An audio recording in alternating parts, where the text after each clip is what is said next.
Good. Thank you. Ross.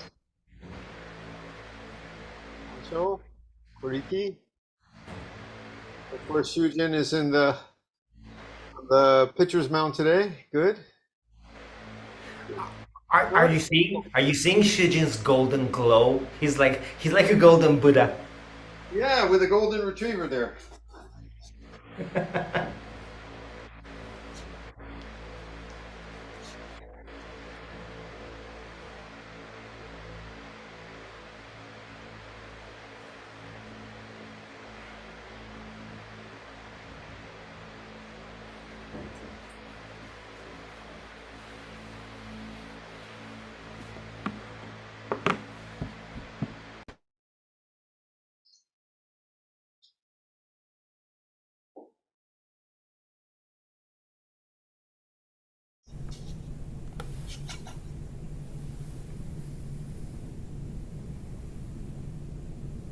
Hello, everyone. Well, it's still the height of summer here, so you may notice I'm wearing my short pants somewhere today. Actually, there's a Japanese have a name for everything. This is jimbei, a kind of summer clothes for Japanese. And I've discussed this before, but at the height of summer. Oh, now I got to repeat everything? Okay, here I go again. Hi, everybody. You may notice that I'm wearing the summer somewhere with the short pants. That's called in Japan, actually, jimbei. Japanese have a name for all these different things, like 200 types of snow amongst Eskimos. They have a name for all kinds of clothes. But Master Nishijima used to allow short pants in the Zendo in summer. And so we follow that rule here too. I wonder if what Master Dogen did when it really got hot, maybe put ice bags under the robes. I don't know. Anyway, good to have you all here. Our theme today is the Zen Olympics. So please all sit like champions. And if you've been here before, you know what to do. And if it's your first time, just follow along. In our pitching box today is Shujin, our Ino with the best mustache. All right. He's assisted by his buddy there.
the heart of the perfection of great wisdom. Sutra. Avalokiteshvara Bodhisattva, awakened one of compassion, in Prajnaparamita, the deep practice of perfect wisdom, perceive the emptiness of all five conditions, and was free of suffering.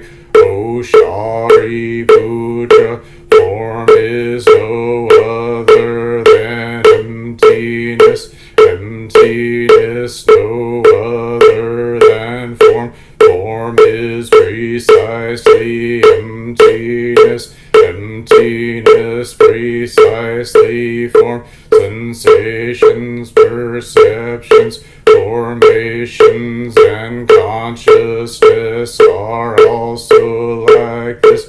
O Shariputra, all things are expressions of emptiness, not born, not destroyed, not stained, not pure, neither waxing nor waning. Thus emptiness is not form, not sensation, nor perception, not formation nor consciousness, no eye, ear, nose, tongue, body, mind, no sight, sound, smell, taste, touch, nor object of mind, no realm of sight, no realm of consciousness, no ignorance, no end to ignorance, no old age and death, no cessation of old age and death, no suffering, nor cause or end to suffering,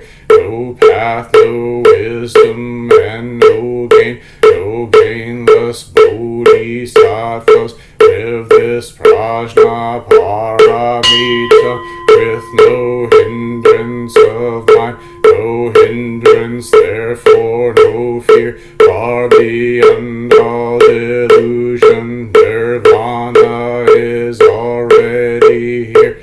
All past, present, and future Buddhas live this prajnaparamita and realize supreme and complete enlightenment.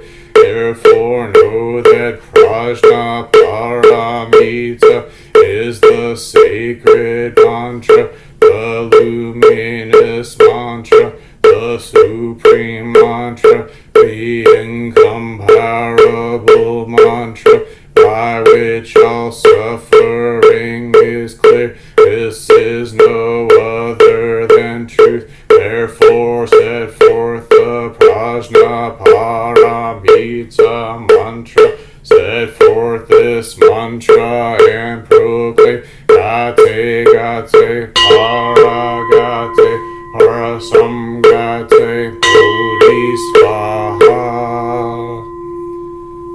Hanya Shingyo.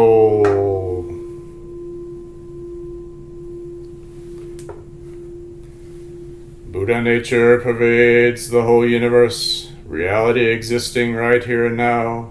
In reciting the heart of the perfection of great wisdom sutra, we dedicate our sincere efforts to Shakyamuni Buddha, Honored One, the historical Buddha and teacher, and to all those ancestral teachers, Eihei Dogen, Honored One, Soji Keizan, Honored One, all successive Honored Ones up until Zuigaku Rempo, Honored One, and Gudo Wafu, Honored One, and to all other Honored Ones throughout history, same yet diverse Honored Ones whose names have been forgotten or left unsaid.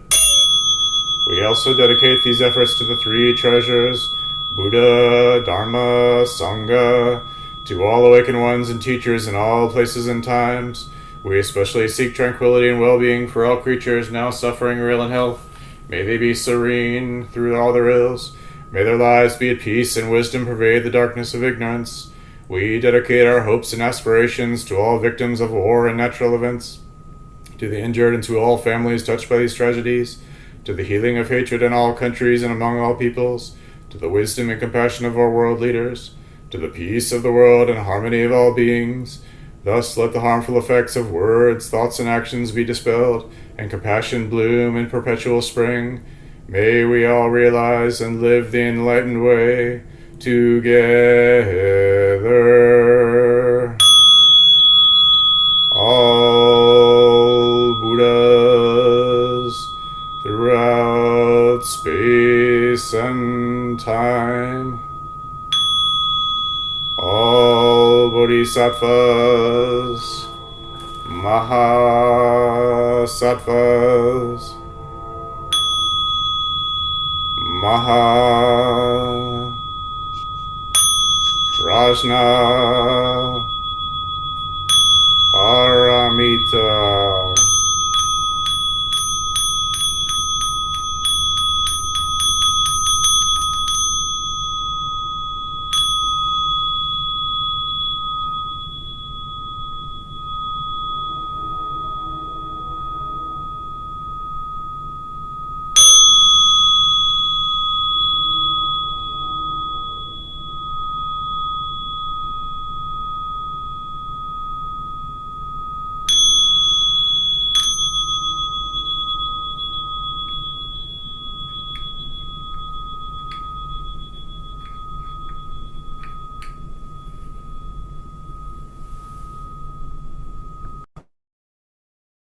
Zazen?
KINHIN.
we will have a little talk and Zazen,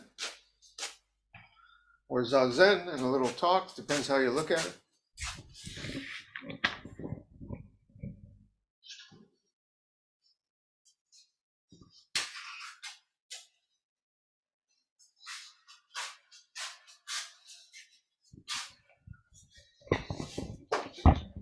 Can you hear me? If you can hear me, make it like the pole vault. Pole vault. There you go. That's it.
Well, it's the summer here. The kids are out of school. One of the things we're doing is watching the Olympics on the TV.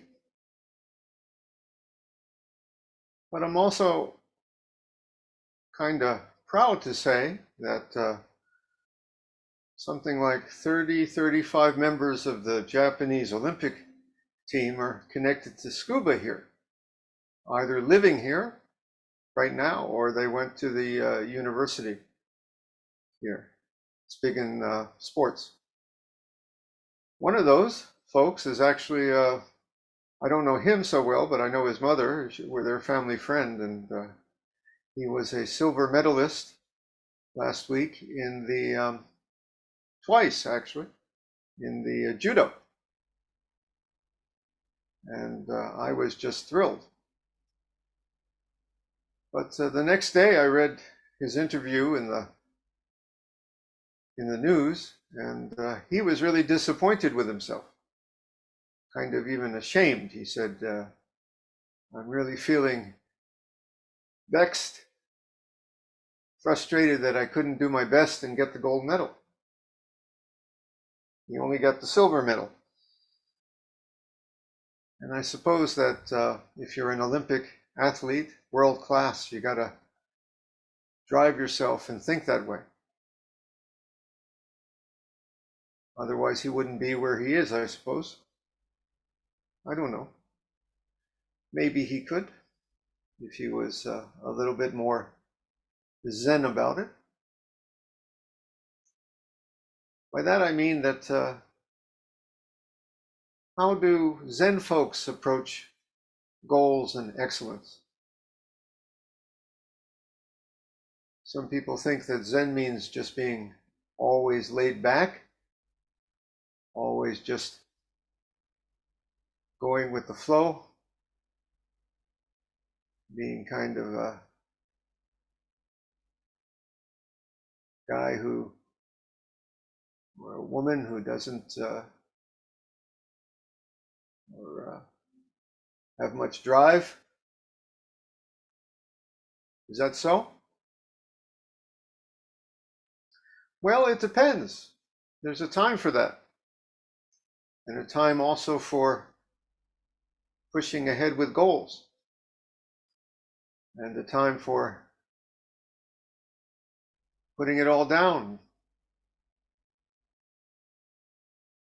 If you actually look at some of our Buddhist Zen ancestors, they were kind of go-getters, starting with the Buddha himself. I mean, he didn't just sit there under that tree.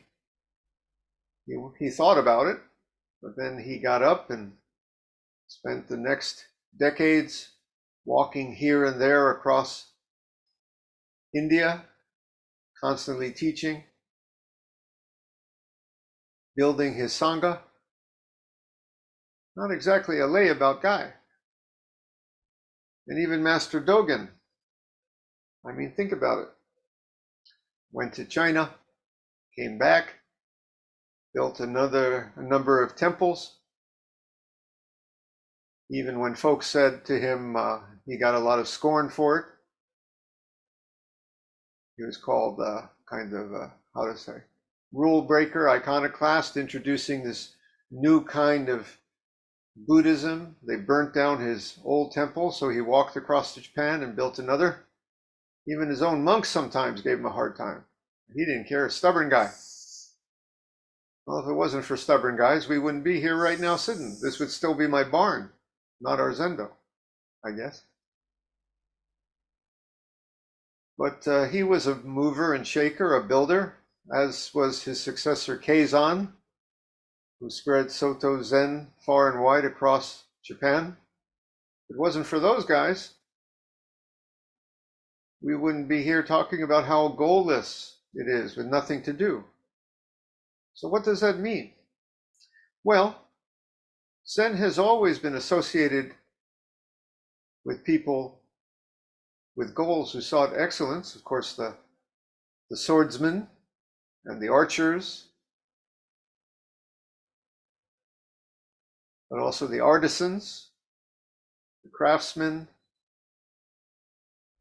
the artists, the painters, the poets, in China, the government officials and scholars. These are not exactly layabout people either. They were people who made things, crafted things, built things. So does that mean you have to be like that to be a Zen person? Well, no. No. You see, there can be too much of anything and too little. For example, I think human beings were meant to achieve and build. Otherwise, we'd still be in the cave, never having discovered fire. Probably then we wouldn't have even survived very long. But we got out, built civilization, built cities, literature, even Zen teachings. So we're kind of go-getters. To be human is to work, to do, but not too much, not too little. In other words, if you're a prisoner of your goals, that's not good. I wish my judo friend was a little maybe more accepting and less a prisoner of his goal. I wish he found a way to still be a world-class athlete and accept that, well, when you get a silver medal, you just get a silver medal. When you get in last place, you just get in last place. Don't be a prisoner of our goals. We Zen folks know how to be goalless. When we sit Zazen, we are totally goalless. There is nothing more to do. It's automatically a gold medal, just sitting here, folks. This is the winner's circle. Just sitting here with your hands crossed, your eyes a little open, breathing. You're automatically a champion, my friend. There's no other place to go, no distant goal to achieve, no finish line to cross. You are just right here and right here and right here now. And when we get up from Zazen, we may get back to the rat race, but hopefully in our heart we still have that goallessness.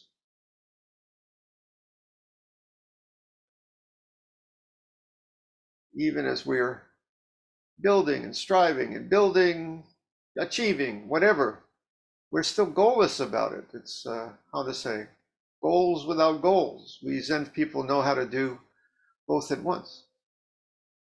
But again, does that mean you have to be a world-class athlete or a master musician or a political leader or something like that to be a good Zen folk? Not at all. Not at all.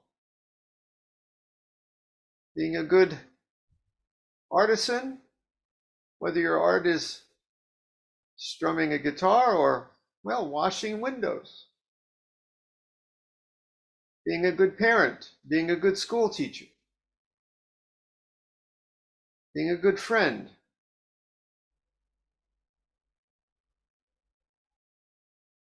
Doing whatever job you do, doing it sincerely and well. That's great. That's what keeps the world going too. Boy, if we were all Olympic athletes in judo, I mean, who would raise the crops and who would get the windows washed and who would fix my car? Like that. We all do what we do, and we are champions if we do it sincerely. Don't be a prisoner of your goals, and also keep that goalless attitude.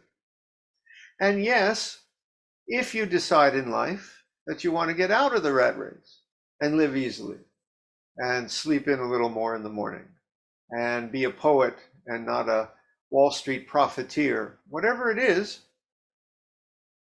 that's excellent too. I had a member of our Sangha write me and said he had gotten out of the rat race and is taking it a little laid back. Is that okay? Yes, that's okay. As long as you're making this world a little better in the process. Cheering up the people around you and not doing any harm. What's wrong with it? It's great. We need more poets like that. Even Master Dogen, when he got fed up with his monks in the monastery who were giving him a hard time and building monasteries and all that, he would go up in the mountains in a little hut and just sit there, read a book, write his own poems. We all need to put it down sometime. If we do nothing and just lay about and kind of are a parasite on others, that's not good either. Get out of your mom's bed, get out of your mom's basement and clean the bathroom. Do something, help her out. But in between that and being a prisoner of our goals, driven just by greed and the search for money and gold and power and status and fame, that's not good. In between that, have goals, big goals, have little goals, have in-between goals, have goals that change the world, have goals that change your house, have goals that change your town. But no matter what you do, don't be a prisoner of those goals, and never forget how to sit goallessly like we do right now. Let's sit.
We will now recite the verse of atonement and the 4 vows.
All harmful acts, words, and thoughts ever committed by me since of old, on account of beginningless greed, anger, and ignorance, born of my body, mouth, and mind, now I atone for them all.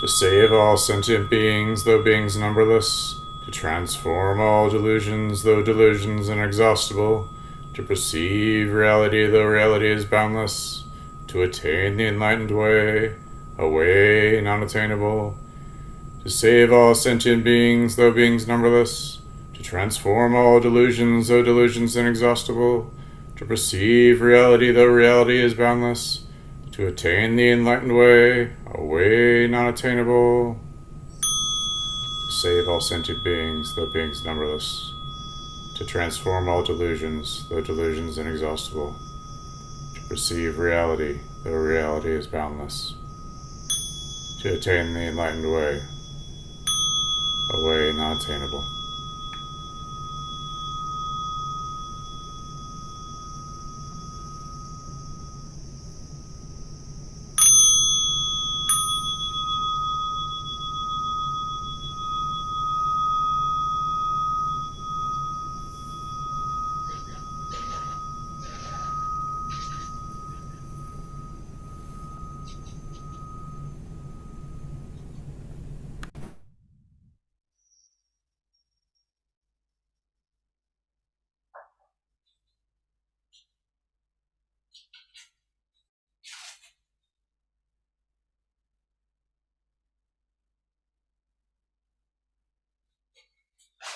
Okay.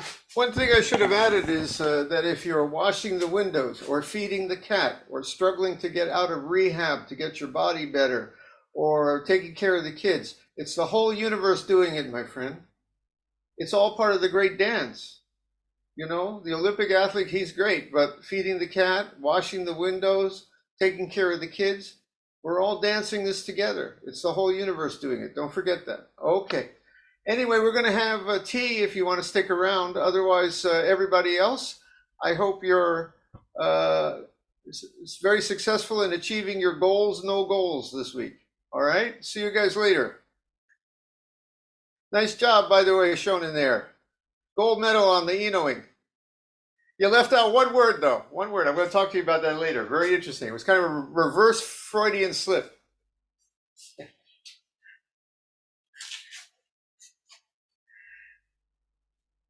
Actually, I'll tell everybody now. The ex-policeman here left out the victims of violence. I wonder if that was something going on with you.